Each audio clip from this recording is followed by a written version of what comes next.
Simply Financial with Christopher Calandra, Certified Financial Planner, is an innovative, comprehensive, informative, and cutting-edge podcast that discusses financial topics ranging from personal finance, economics, politics, and personal growth. Simply Financial will cover intriguing and thought-provoking questions so that the listener can simply increase their financial IQ.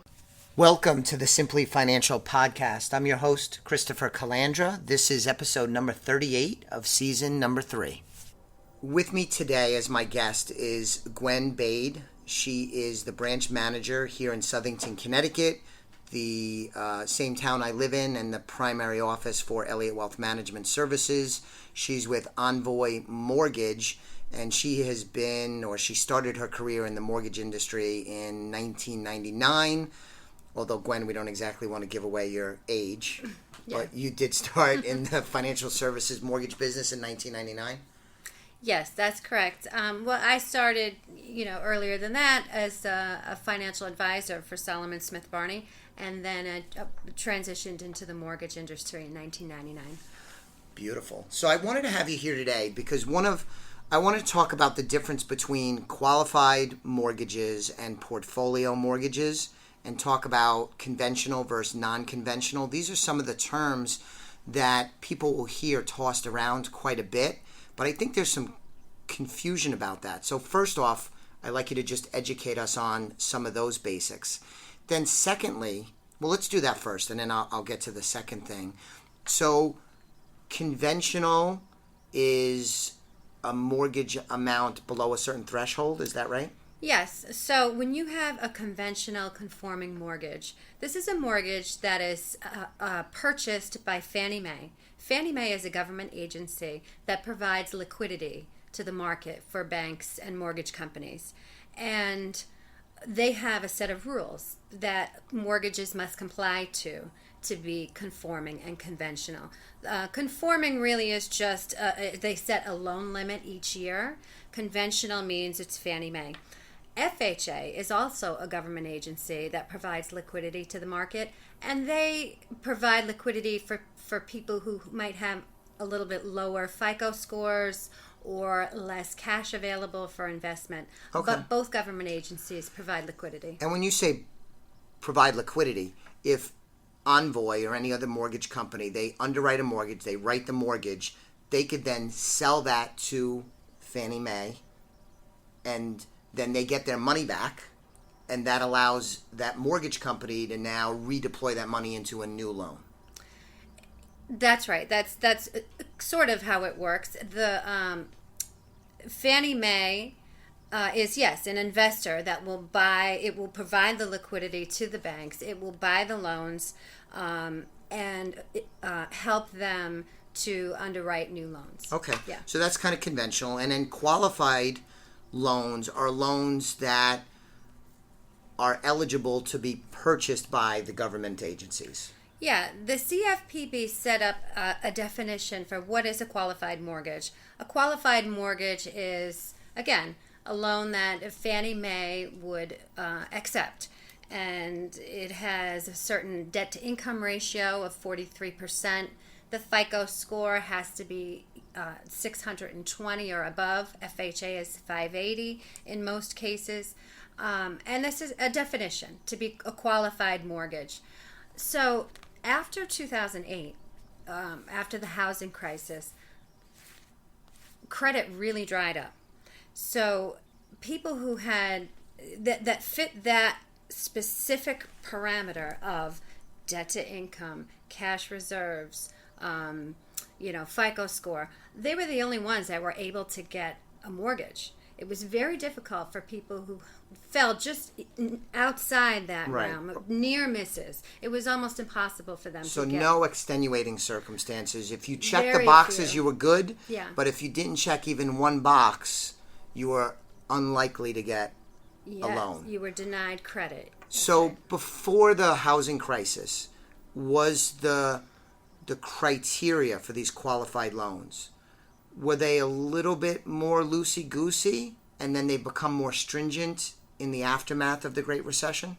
That's exactly what happened. There were all kinds of products. There was, no documents required, no income required. The subprime market was really very, very loose with credit. And the governmental agencies were providing liquidity and buying those types of mortgages in many instances before the financial crisis. No, the government agencies still had their own criteria. This was a separate, non-qualified subprime market that just went very, very loose on credit. But here's what I'm not clear about. Prior to the financial crisis, did you have the same criteria for qualified mortgages, or has it become more strict in the aftermath of the housing crisis? What happened is subprime went away. The Fannie Mae and FHA, they didn't change. They always existed. So it's the same and criteria. post. So the 620 you mentioned a moment ago, the 580, that hasn't changed. That hasn't changed, but the ability for people who don't fit those strict parameters to get a loan went away post 2008. So banks slowly started to say, well, we have some people who have very good credit, who are a very good risk, that don't fall within those parameters of the investors. Why don't we try and help that segment of the market? Right. So today, because what I was going to say, I started to tee up the second thing. I think you're a little ahead of me. But the thing that's really bothered me over the course of my career is that banks are incredibly difficult to deal with. Mortgage companies are incredibly difficult to deal with if you don't check all of their boxes. Any extenuating circumstances, and then your ability to borrow mortgages, but even business loans and personal loans and stuff like that, becomes incredibly difficult because the government is kind of one size fits all. And if you fall outside of that, it's hard to get credit. And I get that before the financial crisis, these other programs were way too liberal. There was too little underwriting, and it got out of hand, and it contributed to the mess the country ended up in. But in the aftermath of the housing crisis, it's almost like the pendulum swung the other way, where in my mind, Gwen, before the financial crisis, people got loans that they didn't have any business getting because of lack of income, lack of credit, lack of equity, lack of down payment, all of those things. They were just bad loans. But after the financial crisis, it seemed like loans that should legitimately have gotten written weren't getting written on any terms simply because, like you said, there was no market, no appetite for that, and a lot of people were locked out of the marketplace. I know for myself, Gwen, I have lots of clients that, a good friend of mine, actually, I was with him before you and I sat down this morning. I remember him saying that he had 10 successful loans with a local bank here in Connecticut where he borrowed money and paid it back. And then they shut down his line of credit because even though he had a big investment portfolio, he lives in a $700,000 house with no mortgage, and he has a successful business, because he didn't check the box on the debt to income ratio. They took away his line of credit, even though he was an exemplary client of that financial institution. They just shut him down. And I think that's what you're talking about, right? We're talking about the same thing. Yeah, so what I'm here to talk about today are some specific products. I'd like to talk about the Business Bank Deposit Program and the Asset Utilization Program.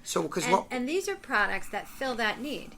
Where a man who might have a successful business, or a woman that has a successful business that has bank deposits of over $1 million each year with very good credit, and like you said, they might have another home that has no mortgage. Why shouldn't they be able to access credit? So, because that's what I wanted to have you on, because in our discussions, because we worked together on a mutual case, a client of mine who was looking for a mortgage, we worked on it together, is that what I've come to realize that since the financial crisis is that there are some innovative offerings that your company has, and maybe others in the marketplace, but specifically Envoy Mortgage, that addresses some of these deficiencies. There's a need in the market where certain high quality people in situations that don't narrowly fit into the qualified governmental agency checklist they're good credit risk, then they now have some options with you. And I wanted to share with these, and they're broadly considered what? Non-qualified mortgage opportunities? That's right, and that's also synonymous with portfolio loans. Okay. So the banks have decided that, just to reiterate, that if there's someone who is of a high credit quality, who has sufficient cash reserves, or whatever criteria they set, that they will extend credit. So, for example, with a business bank deposit program, I'll give you a hypothetical example. Let's say we have an electrician. And let's say this electrician has $1.5 million in revenue each year. In his business. Business deposits, not personal. But let's say he takes little or no W-2 income from the business. Because he might be reinvesting it back in the business. He might be in growth mode. Okay, I'm with you. Exactly. And let's say on his tax returns, he shows very little distributed to him as well. So his income on his tax return could be very low. So let's say under qualified means, this person shows enough income to qualify for $200,000. So this person, under a bank deposit program, if they have a high FICO, let's say 700 to 740 or above. Okay.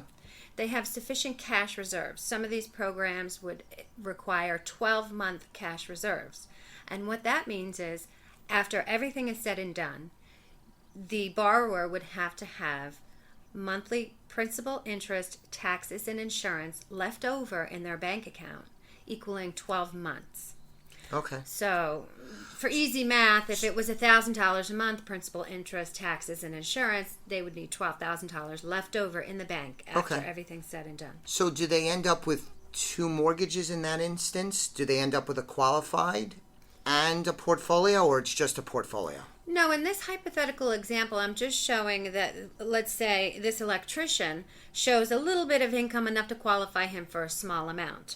Well, that person, instead of going, it's not enough to buy the house he wants to buy. So let's say he's identified a house that's $800,000.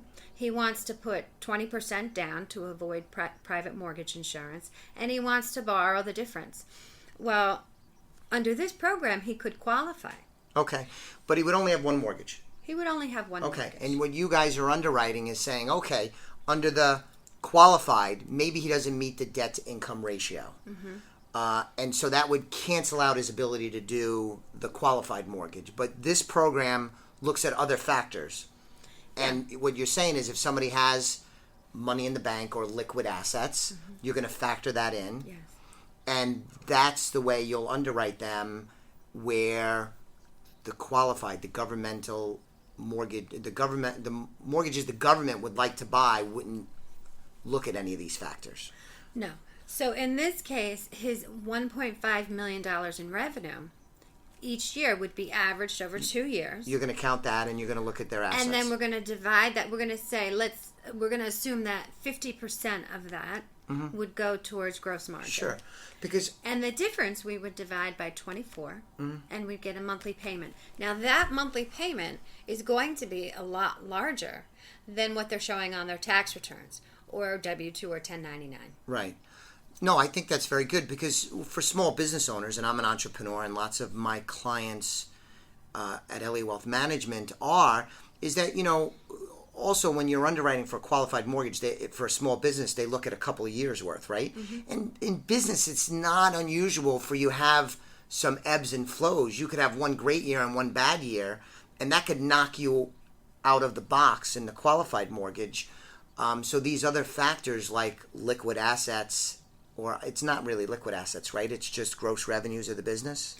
In this case, they would also have I'm mixing apples and oranges. Well, no, you're right. You're correct, because they would have to show the business deposits for income to qualify. Right. But they would also be required to have assets in reserve. So you're still going to get them to that 43% debt-to-income ratio, but some of it will be actual income on the tax return, and any deficiency you're making up with money on hand, liquid assets on hand that could be used to fill in the deficit. Is that right? Yes and no. The income that we could count outside of the bank deposits would be W-2 income, or maybe they have child support income or some other. But we would not be able to use the business income other than the bank deposits from the tax return. So it's bank deposits is used to calculate income only. Give you an example. In this case, for an $800,000 loan, let's say they have to have, I don't even know the numbers, but let's just say they have to have $5,000 in monthly income. And let's just say on their W-2s, they only show, $2,000 of income. Well, they can't qualify.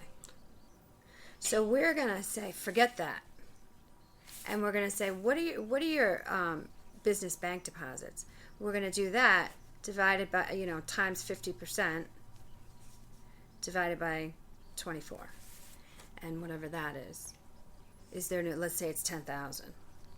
That's their new income, and we're not even going to use the income from the business. What you said to me is what you used that example of $1,000, and they would need $12,000. Okay, that's something different. They're saying this is income, but in order to be qualified, we have to keep this at 43%. But you also need some cash reserves. Right, asset reserves. And what does that mean? Asset reserves mean you need 12 months of, let's say this is the monthly payment, left over in the bank after. We're not going to use it. You're not going to pay it to us. It's not a fee. It's just we have to show that you have enough liquidity to make you a good credit risk. So you have to have, what is that, 60,000? You have to have $60,000 in the bank after that's said and done. But so I have to qualify based on this number and this. Yeah. Okay. Yeah. So you need to have enough money left over to make you a good risk, but that's not used for income qualification. That's just left over. All right. So, Gwen, let's talk about the business bank deposit program you have, because one of the things that has bothered me for a long time is that these qualified mortgages are great. If you could check all of the government's boxes, it's easy to get credit, easy to get a mortgage. But if you can't check all the boxes, it becomes problematic. But what Envoy has come up with a few programs where you'll do a portfolio loan, which the government agencies won't buy, but you're offering to do mortgages for people that might not check all those boxes because you found some other key criteria that makes certain individuals, in this case small business owners, able to get a mortgage through portfolio loans because the governmental agency checklist, they just can't check all the boxes. So how does the business bank deposit work? Okay, so let's give you an example. Let's say you have a small business owner that does not show enough income on his tax return to qualify for a mortgage. Okay. In most cases, that would be the end of the story. He couldn't buy the house. Couldn't buy it. Couldn't buy the house. And sometimes business owners, they're plowing money back into the business, and they're not showing it on the income, but the low income may not be representative of actually where they're at financially, right? That's right. So I'll give you an example of a small business owner who's an electrician that has $1.5 million in revenue each year. But he doesn't show that on his tax returns. Right. Right? That's just what he deposits into his bank over the course of a year. Okay. Well, Envoy Mortgage, in partnership with other investors, will use that income that he deposits into the bank account to help him qualify for a mortgage. So you'll have a formula that'll look at the gross revenues instead of what's on the tax return. And if that's higher than what's on the tax return, that person that previously was not able to get a mortgage would get a look at Envoy Mortgage. That's correct. Yeah. That's awesome. Yeah. And that's not readily available in the marketplace today. Is that fair? That's correct. And now, to be fair, because if you're listening and you've been locked out of the mortgage market, and for small business owners, let me take a step back. When you're seeking a qualified mortgage, they don't only look at 1 year's tax return, right? They look at 2 or 3 years. And some problems for business owners is there may be an ebb and a flow with the income. They may have a year where they had very little income because they bought a lot of equipment. Mm-hmm. And that could mess up their ability to get underwritten on a debt-to-income ratio alone. So this addresses that. And you don't only look at the gross revenues, in your example, the 1.5. They also, to qualify for something like this, they have to have some liquid net worth, right? Well, that's right. They have to have what we call in the mortgage industry compensating factors. Okay. What other compensating factors are we looking for? We're looking for people with good credit and who have some cash left over, cash reserves left over after the debt to income is looked at. Because if you just look at the income and they don't have any liquid assets, no money in the bank, no assets, that's going to be a harder road. Whereas if they have the gross revenue, in your example, the 1.5 million, but let's say they also have, $100,000 in the bank, just as a purely hypothetical, that'll be looked on kindly because they have some reserves, they have some flexibility, and that would help with the underwriting in this program, right? It's actually required. Okay. Yeah. Certain amount of reserves is required. Yes. Okay, good. And so this is for self-employed entrepreneurial business people. And when you look at the gross revenues, go back 2 years? Yeah, we take a 2-year average. Okay, beautiful. How long has this been available? Has it been like just a few months, a few years? How long have you guys been doing this? I would say credit dried up after the 2008 crisis, and I would say it took a few years for products like this to emerge. And this must be super well received for small business owners, because I get the complaint all the time. And I was just with my friend today who's a small business owner, and he's had a really bad experience with banks. So much so that, he usually will say a swear word along with the bank because he feels like they're not representing him because he doesn't fit into their box, but he considers himself a good credit risk because he has a successful business. He doesn't have a lot of debt, and he has a very good claims paying history, but he feels like he's treated like crap at the bank. So small business owners must love this. They do, and ironically, a lot of my referrals come from banks, from large commercial banks who have private clients who can't access the Fannie Mae products, and the banks can't help them. But they want to find a solution so that the people don't use swear words with their names, right? Right. That makes complete sense. Yeah. All right, cool. And now there's another program. So that's the Business Bank Deposit Program, and that's specifically for entrepreneurial small business owners. You could get a portfolio loan, which means that it doesn't qualify for a government agency to buy, and you all will look at some factors that the government agencies would discount or not even look at, and that being gross revenues over a period of time and reserves, as well as you need a higher credit score. What did you say, 700 and above, I think? 700 in one case, another program is 740. Okay. Yeah. But you need good credit. If you walk in at 520 credit score, it's a non-starter. That's right. So have good credit, everybody. Now you have another program that I'm also interested in, because another example of a community, a group of people that have a hard time getting mortgages are people that are asset rich but light on income. Because the qualified mortgages, again, they're focused on income. If you try and borrow $100,000 but your income doesn't justify it, it doesn't matter if you have $1 million in the bank, which is crazy, right? It is. It's really crazy. I mean, for most of us, you would think commonsensically, somebody has $1 million in the bank and wants to borrow $100,000, probably in most instances should be able to get $100,000. But that's not the way it works in the qualified mortgages. It doesn't matter what you have asset-wise. It's strictly based on income. And for certain people, retirees as an example, they have lots of assets, but not necessarily a lot of income. So this program you have is called what? Asset utilization. And so who qualifies for this is, correct me if I'm wrong, people that have lots of assets, but may not have a lot of income to qualify for the debt-to-income ratio. Yeah, and you hit the nail on the head when you said retirees. This is a perfect program for a retiree that may not have a traditional source of income anymore. They may not have a W-2 or a 1099. But they have lots of assets in the bank. So they can qualify based on the assets they have. Yeah, I am thinking of an example. A client of mine, Judy, she's been a client of mine forever. She has several $1,000,000 of liquid net worth, but had a very modest income. She was working for the family business and had a very modest income, and she was unable to refinance her high interest rate mortgage because even though she had several $1,000,000, and there was a specific reason why she didn't want to pay off the mortgage. There was tax and estate planning related, so it was a complicated case. But the moral of the story is, because she had a modest income, she couldn't refinance her mortgage, yet she had several multiples of money in investments in liquid net worth, and this addresses people like that, and there's a lot of people like that out there. So I assume to get an asset utilization, to qualify for this asset utilization program, you probably still need a high credit score, right? You do need a high credit score.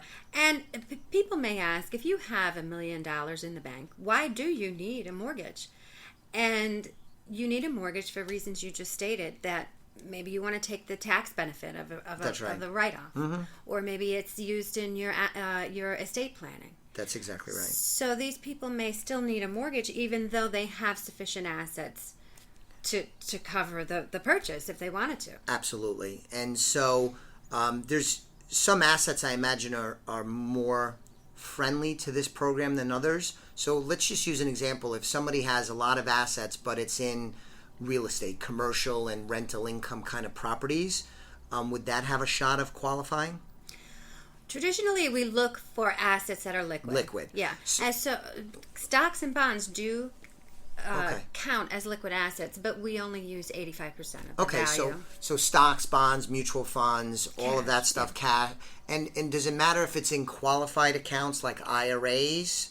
We do use a portion of IRAs. Okay. If they're 59.5, we can use all of them. Okay. If not, so you're going to look at it, but you might assign a percentage. So if it's, use a round number, $1 million, depending on the age and the registration or type of the account, you may only count 70 or 85. It's not all 100%, but I imagine bank money is a higher percentage, probably 100.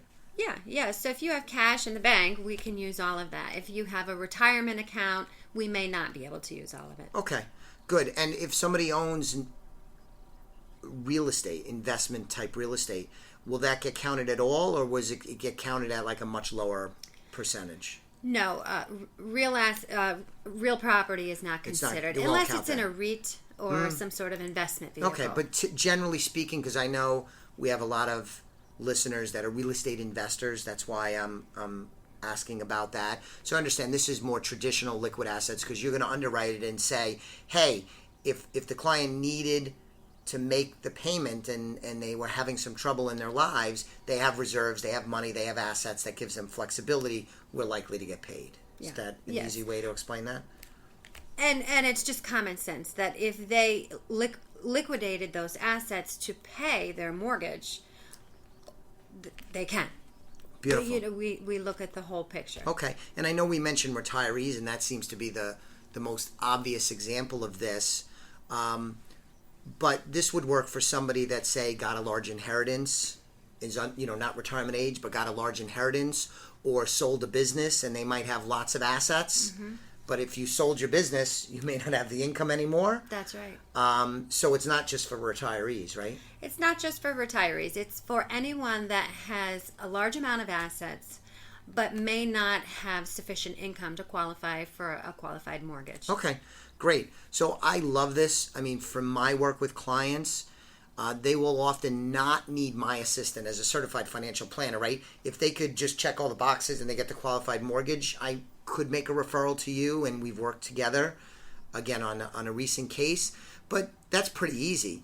But when you're dealing with small business owners like I do, and retirees like I often do, you end up in a lot of situations where they don't fit into this one-size-fits-all checklist that you have on the qualified side. So I love to hear that you have these outlets for people. And I want to stress, this is not the craziness that we saw before the Great Recession. you need good credit scores. It's not just you sign up and say, I want $100,000 and you guys stroke a check. This is being thoroughly underwritten. There is standards, reasonable standards. So that's wonderful. For people that are listening, how could they get more information about you, your mortgage company, as well as these programs in particular? Yeah, you could visit my website at envoymortgage.com, or you could call me at 860-305-7685. So that's 860 is a Connecticut exchange, but we've talked about this. That case you and I worked on most recently was actually not in the state of Connecticut. You're licensed in several states, and the company itself is licensed in all 50 states, right? That's correct. Envoy Mortgage is licensed in all 50 states. I'm licensed in Florida, Rhode Island, Massachusetts, Connecticut, and New York. I would like to add a note, though, that these programs are not allowed in Massachusetts. They're not available. Yeah, so I was going to say, as a disclaimer, we're saying they're in all 50 states, but not every program may be in all 50 states. You know, we're not making any representation. But if you're curious about them to see if it fits, reach out to her, go to the website, and then you could find out your specific situation if you happen to be out of state, because lots of states like Massachusetts has different rules. But just generally speaking, I didn't want the listeners to think that you were exclusively in Connecticut and your company was exclusively in Connecticut. So that was the major point. So thank you so much. I would appreciate if you're listening. If you haven't subscribed to this podcast, please do so. You could do it at iTunes, Stitcher, and other podcast platforms. And in addition to going to the Envoy Mortgage website, go to my website, elliottwealth.com. You could get more information about me and the rest of the team here at Elliott Wealth Management and how we help our clients win with money. Views expressed are not necessarily the opinion of SagePoint Financial Incorporated and should not be construed directly or indirectly as an offer to buy or sell any securities mentioned herein. Investing is subject to risks, including loss of principal invested. Past performance is not a guarantee of future results. No strategy can assure a profit nor protect against loss. Please note that individual situations can vary. Therefore, the information should be relied upon when coordinated with individual professional advice. Please note, the information being provided is strictly as a courtesy. When you link to any of the websites provided here, you are leaving this website. We make no representation as to the completeness or accuracy of the information provided at these websites, nor is the company liable for any direct or indirect technical or system issues or any consequences arising out of your access to your use of third-party technologies, websites, information, and programs made available through this website. When you access one of these websites, you are leaving our website and assume total responsibility and risk for your use of the websites you are linking to. Securities and advisory services are offered through SagePoint Financial Incorporated, member FINRA SIPC. Insurance services offered through Elliott Wealth Management, LLC, not affiliated with SagePoint Financial. Simply Financial is part of the Exvadio Podcast Network. You can find Exvadio Podcasts at exvadio.com/podcast, the Apple Podcasts app, iTunes Store, iHeartRadio app, Spotify, Stitcher, and wherever you find podcasts. So join us and stay informed and entertained.